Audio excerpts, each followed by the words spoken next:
Informes clasificados de inteligencia de Estados Unidos citados por Axios sostienen que el régimen de La Habana analiza posibles escenarios de ataque contra Guantánamo, embarcaciones norteamericanas e incluso zonas cercanas a Florida. Sí, Yelena, Cuba ha adquirido en secreto más de 300 drones de combate rusos e iraníes. Este arsenal asimétrico moderniza una maquinaria militar que se creía obsoleta en medio de la presión de la administración de Donald Trump y la posibilidad de una intervención militar a la isla. La filtración de informes clasificados de inteligencia de Estados Unidos revelada por el medio Axios ha puesto bajo la lupa el precario estado de la defensa de Cuba y su giro hacia la guerra asimétrica. De acuerdo con estos documentos, el régimen de La Habana ha adquirido más de 300 drones militares de fabricación rusa e iraní desde 2023, una compra que representa un salto tecnológico crítico para unas Fuerzas Armadas revolucionarias cuya capacidad convencional se encuentra sumida en la obsolescencia tras décadas de aislamiento y crisis económica.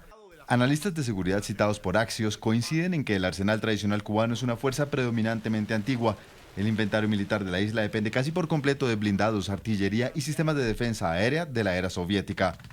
Estos equipos padecen graves problemas debido a la falta crónica de repuestos y a una severa escasez de combustible que mantiene paralizadas a sus unidades. Funcionarios en Washington han llegado a ironizar sobre la situación, señalando que la preocupación de la Casa Blanca no proviene de la desgastada flota de aviones de combate de la era soviética de Cuba, sino de la proliferación silenciosa y económica de tecnologías no tripuladas que permiten a La Habana sortear su enorme atraso material mediante una estrategia de bajo costo. Estos planes tácticos contemplan el uso de la flotilla de drones para golpear objetivos estratégicos de Estados Unidos en Cayo Hueso, Florida, y en la base naval de la bahía de Guantánamo si se concretara una intervención militar. Varios medios asocian esta modernización con movimientos opacos, incluyendo la llegada nocturna de aviones de carga rusos a aeródromos militares de la isla. Como todo país, Cuba tiene derecho a defenderse de la agresión externa. Se llama legítima defensa y la amparan el derecho internacional y la Carta de la ONU. Quienes procuran desde Estados Unidos la sumisión y, de hecho, la destrucción de la nación cubana por vía de la agresión militar y la guerra, no pierden un minuto en fabricar pretextos, crear y difundir falsedades y distorsionar como extraordinaria la preparación lógica para enfrentar la posible agresión. Este escenario abre un profundo debate sobre si la demora de la administración Trump en decidir el rumbo de una posible intervención armada le ha otorgado al régimen cubano el tiempo necesario para consolidar este rearme, ya que Trump se debate entre ayudar a resolver la crisis humanitaria de la isla o atacar al régimen. Expertos sugieren que las vacilaciones diplomáticas en Washington y las discusiones sobre la viabilidad de una operación militar crearon una ventana de oportunidad invaluable para el castrismo. El régimen comunista aprovechó esta parálisis decisoria para recibir y camuflar el equipamiento tecnológico que ahora redefine su postura defensiva regional. La sorpresiva visita a la isla del director de la CIA, John Ratcliffe, para advertir severamente a la cúpula cubana sobre el despliegue de estos artefactos, evidencia que la combinación de armas convencionales obsoletas y la tecnología dron ha reconfigurado los planes de contingencia. Cuba podría haberse transformado en un peligroso enclave asimétrico en el corazón del hemisferio occidental. El líder del régimen, Miguel Díaz-Canel, rechazó este informe de Axios y aseguró que Cuba no es una amenaza ni alberga intenciones de atacar a ningún país. Las amenazas de agresión militar contra Cuba de la mayor potencia del planeta son conocidas. Ya la amenaza constituye un crimen internacional. De materializarse provocará un baño de sangre de consecuencias incalculables, más el impacto destructivo para la paz y la estabilidad regional. Cuba no representa una amenaza ni tiene planes o intenciones agresivas contra ningún país. No los tiene contra Estados Unidos ni los ha tenido nunca, lo que conoce bien el gobierno de esa nación, en especial sus agencias de defensa y seguridad nacional. Cuba, que ya sufre una agresión multidimensional de Estados Unidos, sí tiene el derecho absoluto y legítimo a defenderse de una arremetida bélica, lo que no puede esgrimirse lógica ni honestamente como excusa para imponer una guerra contra el noble pueblo cubano. Tras conocerse el reporte de Axios desde Estados Unidos, congresistas expresaron su preocupación por la posibilidad de la presencia de asesores militares iraníes en La Habana. Aseguran que la dictadura cubana representa una amenaza para la Unión Americana y para la región. Hemos visto la amenaza que representan los drones en Oriente Medio. Ahora están a 145 kilómetros de nuestras costas y cerca de infraestructuras críticas. Es evidente que el régimen cubano supone una amenaza para la seguridad nacional. El mundo ya ha visto de lo que son capaces los regímenes hostiles con los drones y esas capacidades en manos del régimen cubano, a tan solo 145 kilómetros de Florida, deberían preocupar a todos los estadounidenses. Una dictadura aliada con los adversarios de Estados Unidos que opera tan cerca de nuestras costas no es solo un problema regional, es una amenaza directa a nuestra seguridad nacional. Entre tanto, continúan las protestas y las expresiones de descontento en Cuba. En redes sociales han circulado videos de cacerolazos, gritos de libertad y manifestaciones en distintos sectores de la isla en medio de los reclamos por la crisis económica, los apagones y la escasez que afecta a la isla. Ya son 6 días consecutivos de protestas contra el castrismo. Denuncian apagones de hasta 22 horas, fallas en el suministro de agua e internet y un fuerte despliegue policial para reprimir las manifestaciones. En el municipio de La Lisa, los vecinos protestaron desde las azoteas de sus edificios mientras patrullas recorrían las calles para identificar a los manifestantes. El régimen de Cuba recibió un nuevo cargamento de ayuda humanitaria procedente de México, ignorando el bloqueo petrolero impuesto por Washington. Se trata del 5.º envío hacia la isla desde febrero, aunque no fue entregado por la Marina Mexicana, sino por un barco mercante con bandera panameña. La presidenta de México, Claudia Sheinbaum, había anunciado el envío la semana pasada, precisando que la carga no incluía petróleo, algo que el régimen comunista necesita con desesperación, luego del anuncio del agotamiento de sus reservas de crudo, lo que ha ocasionado apagones masivos. Cuba se apaga, literalmente se apaga. Una isla entera vive entre la oscuridad, el hambre y la rabia que, por cierto, comienza a desbordarse con fuerza. Más de 20 horas sin electricidad, sin agua, sin respuestas. No es un apagón, es un territorio insular completo donde los cubanos están viviendo al límite. La calidad de vida es tan poca que no solo se está perdiendo la luz o el agua, sino que también se está perdiendo el miedo.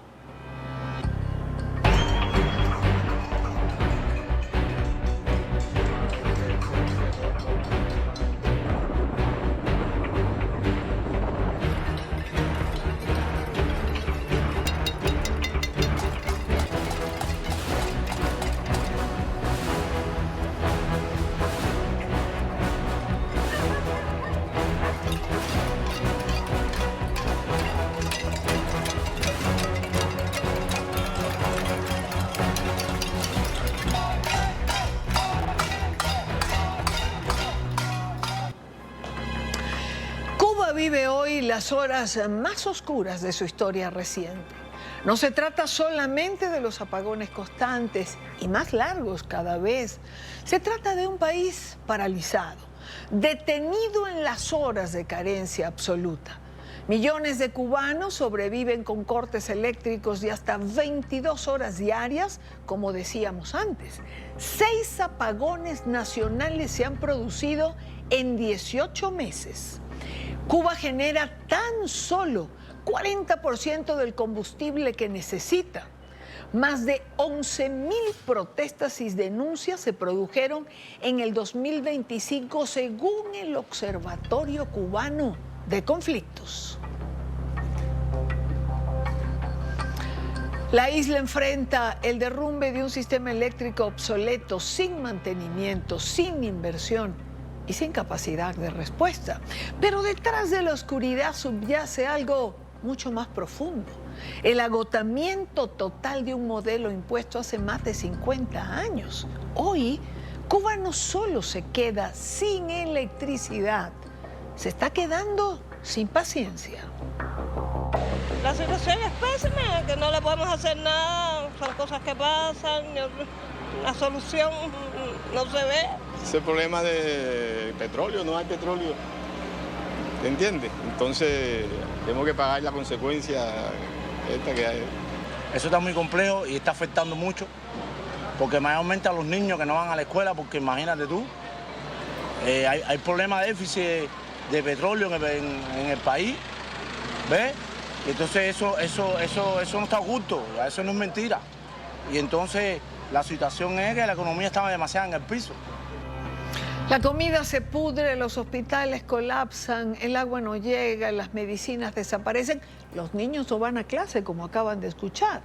La crisis energética ocasiona a su vez otras nuevas crisis y nuevas protestas, tanto en La Habana como en otras provincias. Cacerolazos, basura que se quema, gritos de una población cada vez más desesperada.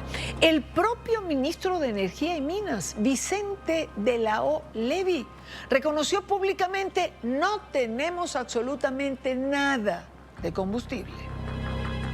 La Habana sin nada de combustible, la generación distribuida sin nada de combustible, y mientras más débil está el sistema electroenergético nacional, más tenemos que regular los parques solares fotovoltaicos, que ha sido la potencia nueva que nosotros hemos incorporado. Hay muchas dificultades. Están las sanciones de los Estados Unidos al tema combustible, directamente a los temas arancelarios, a los temas precios, a los temas de los buques. Y mientras el régimen insiste en culpar al embargo, a los factores externos, miles de familias cubanas sobreviven cada noche entre velas, hambre y silencio. La crisis energética comienza su tránsito hacia una crisis humanitaria de gran calado. A esta hora nos atiende Carolina Barrero Ferrer. Ella es activista cubana, directora ejecutiva de la ONG Ciudadanía y Libertad. Carolina, bienvenida, gracias por atendernos. Gracias a ti, Dania, por reportar sobre Cuba. A ver, después de dibujar el panorama que hemos dibujado de Cuba, comenzando el programa, yo te preguntaría, ¿a cuánto estamos de una crisis humanitaria? No, ya estamos en una crisis humanitaria.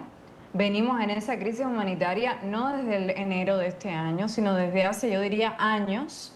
Desde incluso, yo me atrevería a decir, desde la crisis del COVID, Cuba ha entrado después de la fase del ordenamiento, del reordenamiento, que fueron las políticas del propio régimen para supuestamente reordenar la economía, en picada, en caída libre.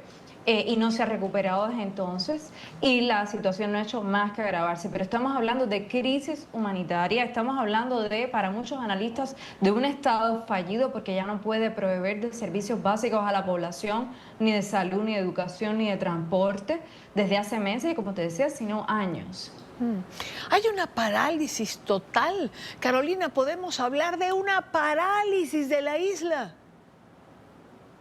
Bueno, excepto de la represión, porque cuando surgen las protestas, como las que vimos ayer, protestas masivas, las patrullas, los agentes de la seguridad del Estado inmediatamente llegan, ¿no? En Cuba no tenemos gasolina para una ambulancia, por ejemplo, si un niño necesita asistencia o un anciano, pero inmediatamente que un cubano grita abajo la dictadura, aparecen 10 patrullas de policía. La gasolina para eso no falta. Entonces, bueno, es discrecional esa parálisis total. Digamos que lo único que funciona en Cuba es las fuerzas del Ministerio del Interior y de las Fuerzas Armadas, las fuerzas del orden que están allí para reprimir a los ciudadanos. Y esto es tan cierto que la organización no gubernamental Prisoner Defenders ha presentado un informe nuevo. 1.200 presos políticos, rompe un nuevo récord Cuba. En el último mes, tan solo en el último mes, 23 detenidos, entre ellos menores de edad, deportistas, artistas independientes. No hay distinción. Han aumentado las torturas, las amenazas de muerte y las agresiones sexuales, Carolina, dentro de los penales. Y esto es lo que se sabe. Porque fíjate, lo han experimentado ustedes en Venezuela, claramente con la ley de amnistía. Resultaron ser muchos más y todavía están pendientes de saber exactamente cuántas personas presas por motivos políticos habían. En el caso de Cuba, 1.200 es la cifra registrada que hemos podido dar, pero imagínate en las poblaciones rurales, imagínate en los pueblos de campo, gente que no tiene acceso a lo mejor a poder reportar a Justicia en CJ, a Prisoner Defender, a Cubalex, a las organizaciones que llevan estos registros de presos políticos, realmente si su familiar está preso o no. Entonces esto es lo que se sabe, pero es mucho más. Igual en Cuba, como en Venezuela también, pero en Cuba específicamente, te meten presos por motivos políticos, pero te imponen delitos ordinarios, delitos comunes. Entonces hay mucha gente que incluso está presa le ponen robo, le ponen instigación a delinquir o cualquier cosa y resulta que son La motivación principal es que algún tipo de crítica al Estado, algún tipo de comportamiento que ellos consideran inadecuado, con lo cual la población de presos políticos es muchísimo mayor que cualquier que se pueda dar. ¿Debería Cuba aceptar la propuesta que hace Estados Unidos de los $100 millones para ayuda humanitaria? Por supuesto que debería aceptarla. Si tienen un más mínimo interés en el bienestar de la gente, deberían de aceptarlo porque el pueblo cubano necesita eso. Ahora, hasta ahora habíamos escuchado que habían dicho que no lo iban a aceptar. Hace poco el Ministerio de Relaciones Exteriores sacó un comunicado que iban a escuchar las condiciones, la manera y que estaban abiertos a al menos planteárselo. Veremos cuál es la decisión. Hoy ha llegado a La Habana un avión que normalmente usa el Departamento de Estado para vuelos de altos funcionarios y mandatarios de la administración de Estados Unidos en visitas oficiales. Es la segunda vez que un avión oficial del gobierno de los Estados Unidos va a Cuba desde 2016, es decir, desde el tiempo de la apertura de Obama. El primero fue el día 10 de abril, si no recuerdo mal, hace pocas semanas, y ahora este segundo avión que está llegando de manera no prevista, no sabíamos que iba a suceder, a La Habana, y tampoco sabemos si es con el objetivo de la ayuda humanitaria o si hay otras razones, pero esto está pasando hoy. ¿Crees que pueden retomarse las conversaciones? Algunos las habían dado por terminadas, quizás la protesta de ayer, que fue fuerte, hizo que algo cambiara, o nunca se han interrumpido. Yo creo que esas conversaciones nunca se han terminado. Si conozco en algo al régimen castrista, al régimen cubano, ellos son unos habilidosos negociadores, incluso aunque puedan decirte hasta aquí llegamos, siempre dejan un camino abierto a través de funcionarios de nivel medio para continuar la posibilidad de retomar o de que el diálogo permanezca a esos niveles, ¿no? Entonces yo realmente creo que ese diálogo nunca ha acabado porque el régimen es consciente de la debilidad en la que se encuentra, es consciente de que necesita también escuchar que puede estar queriendo, pidiendo la administración de Washington, y así un poco hacer contrapeso e intentar jugar sus cartas. Entonces, bueno, yo creo que eso siempre ha estado ahí y ahora vemos evidentemente que hay un deseo de retomar. Las protestas de ayer fueron protestas, te tengo que decir, masivas. Masivas como no las habíamos visto desde el 11 de julio. Fueron en la ciudad de La Habana, pero en la ciudad de La Habana salieron múltiples poblaciones. Te digo, Marianao, San Miguel del Padrón. De hecho, la protesta comenzó en San Miguel del Padrón de día. La protesta comenzó de día. Los pobladores de San Miguel del Padrón fueron hasta la sede del gobierno municipal a protestar por el tema de los apagones, pero también a pedir un cambio democrático, también a pedir que el cese de la dictadura. Y luego esas protestas se multiplicaron en la noche, se multiplicaron de una manera que está viniendo a ser el sello de la protesta en Cuba, que es la quema de basura, de muebles, de hogueras. Es como si la ciudad de La Habana estuviera, ayer en la noche parecía que la ciudad de La Habana ardiera. No se están dando fuego a casas, o sea, no son fuegos, digamos, en que la infraestructura, la arquitectura habanera está en llamas, pero sí tipo barricada, ¿no? En las esquinas, no solamente cauchos o gomas, sino toda la basura que se acumula, que sabemos que es un problema que se ha convertido en una constante en las últimas semanas, pues queman las basuras, también pueden quemar sofás, muebles, hacer hogueras con pedazos de madera, y la verdad que las imágenes son impresionantes.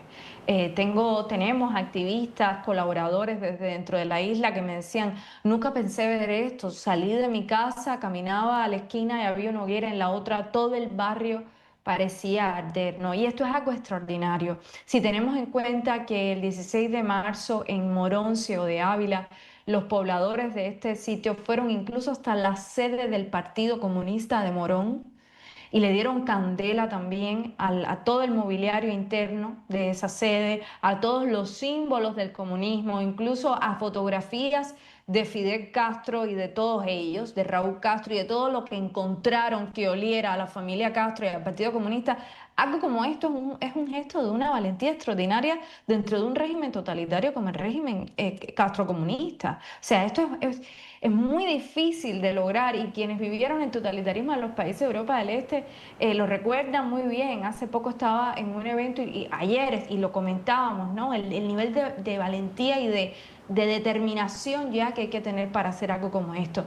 Y esa, digamos, tipología de protesta en el que el fuego parece limpiarlo todo, ha calado muy hondo en los cubanos, y es el tipo de protesta que continúan realizando, una protesta que hacen de noche. Es muy simbólico también porque aparece de nuevo la frase de Osvaldo Payá, la noche no será eterna, ¿no? Ese contraste, la noche, la luz, el fuego como elemento purificador que parece que está allá en el alma profunda, digamos, del ADN de los cubanos, y que lo están expresando de esta manera tan épica. Lo están de una manera épica, y hay que destacar lo que tú señalas, el coraje, la valentía del pueblo cubano, porque es un régimen totalitario y faltan los servicios públicos, pero no falta la represión, como bien dijiste. En relación, Carolina, a la propuesta de los Estados Unidos, una de las condiciones que se ha dado, por lo menos que se ha puesto sobre la mesa, es que ese dinero sea administrado por la Iglesia, y debería ser así. Es decir, la Iglesia tiene experiencia en administrar y cadenas de suministro, pero la pregunta es, aunque lo han dicho, podemos trabajar con la Iglesia. Ciertamente pueden hacerlo, a una Iglesia católica que ha sido tan perseguida como se le ha perseguido en Cuba. Pues mira, ellos, esta es la segunda vez que se tienen que tragar ese caramelito, porque ya hubo una primera ayuda de, si no recuerdo mal, 2 millones que envió hace unos meses Estados Unidos, y que también fue distribuida por la Iglesia Católica, 2 o 3 millones. Y bueno, Cáritas operan bajo presión, y la Iglesia también, pero ellos han tenido redes de distribución de ayuda humanitaria a menor o mayor escala, de manera permanente, siempre bajo vigilancia, siempre autorizado por la cúpula, siempre bajo acoso constante, ¿no? y vigilancia constante, pero ellos han estado siempre ahí. Y parece que ahora, si quieren recibir esa ayuda, van a tener que hacer. Es que no hay otra manera, porque si se le da la ayuda a cualquier organización del régimen, incluso a las organizaciones, por ejemplo, de Naciones Unidas, pienso en el PNUD, que tiene oficina en La Habana, en la Cruz Roja y en otros, estas organizaciones implementan junto a organizaciones del Estado cubano, y ahí es donde la ayuda, una y otra vez, nosotros lo hemos documentado. Ha salido incluso hace poco un documental de TV Azteca sobre esto, sobre la ayuda que enviaba a México, cómo siempre es desviada, cómo termina siendo revendida y cómo no termina llegando a los cubanos. Y la única institución que probablemente hace esa distribución efectiva es la Iglesia Católica. Entonces el gobierno de los Estados Unidos realmente está haciendo muy bien en poner esta condición, y ellos, si la quieren recibir, es algo que van a tener que aceptar, evidentemente, una vez más. Carolina, mientras estamos haciendo esta entrevista, bueno, ya tú mencionaste el avión que llegó, del que se tuvo información hace poco, pero también estoy leyendo, nos informan del colapso total del sistema bancario en Cuba, al menos en el sector oriental. No hay forma de sacar dinero. El país se cae por completo. No hay energía en ningún sector estatal. A ellos se les acabó todo el diésel. Es decir, ayer el ministro de Energía y Minas, y de hecho las protestas, yo creo que tienen una relación con esas declaraciones que él hizo en la televisión nacional, diciendo que todo el barco que había llegado de Rusia se había acabado. Y esto es interesante porque en realidad, si Rusia quisiera, pudiera enviar más petróleo. Ellos simplemente abrieron la puerta a que Rusia pudiera hacerlo, a ese bloqueo naval que había, y el socio, Vladimir Putin, envió un barco, pero luego ya no ha vuelto a enviar. Parece que Vladimir Putin pensó, a mí no me van a coger de otra Venezuela, a mí no me van a coger de teta, dando ahora, como lo hizo primero Chávez y después Maduro, y yo no voy ahora a hacer aquí la pila abierta de combustible con los muchos problemas que tengo en Ucrania. Y simplemente se han quedado sin combustible. Claudia Sheinbaum tampoco ha querido salir ya más a apoyar a su socio de Cuba, y ellos lo único que tienen es el crudo nacional que no les alcanza. Con lo cual eso sumado a la crisis de la infraestructura, porque es importante también que la audiencia conozca, el problema energético en Cuba son dos ramas. Una, la falta de combustible, y la otra, la infraestructura de las termoeléctricas, que está completamente también colapsada, y es por la que nunca se repararon. Es decir, esto es gracias a que en las decisiones del propio gobierno nunca hubo una preocupación por traer piezas nuevas, hacer las renovaciones propias del sistema. Y ahora resulta que tienen que hacerlo completamente nuevo porque ya no existen siquiera esas piezas en el mercado. Son piezas de los años 70, de los años 80, es decir, de hace más de 40 años, unas termoeléctricas con tecnología rusa que ya no existe. Entonces, es una doble. Entonces, muchas veces se cae el CEN, que es el Sistema Nacional Electroenergético, la Felton o la Guiteras, esas famosas termoeléctricas de las que tanto hablamos, y a veces es por falta de combustible, muchas de ellas, pero también es porque hay algún desperfecto, que tienen que estar todo el tiempo remendando y remendando, pero que con remiendo pues es simplemente alargar una vida útil que ya acabó hace mucho tiempo, y esto también demuestra la ineficiencia, la falta de gestión de la que tanto se ha hablado. Y ahora están en colapso total. Simplemente toda la región oriental está caída y por tanto tampoco funciona el sistema bancario cuando tú tienes más de 24 horas, casi 48 horas sin electricidad, sin conexión, pues empieza a dejar de funcionar todo. Evidentemente, Cuba al límite, se desmorona la cotidianidad. Esa es la gran conclusión. Carolina, gracias por acompañarnos. Es Carolina Barrero, directora ejecutiva de la organización no gubernamental Ciudadanía y Libertad. Gracias por el esfuerzo. Sé que te bajaste de un avión hace poco. Gracias a ti, querida Dania. Muchas gracias. Un abrazo grande.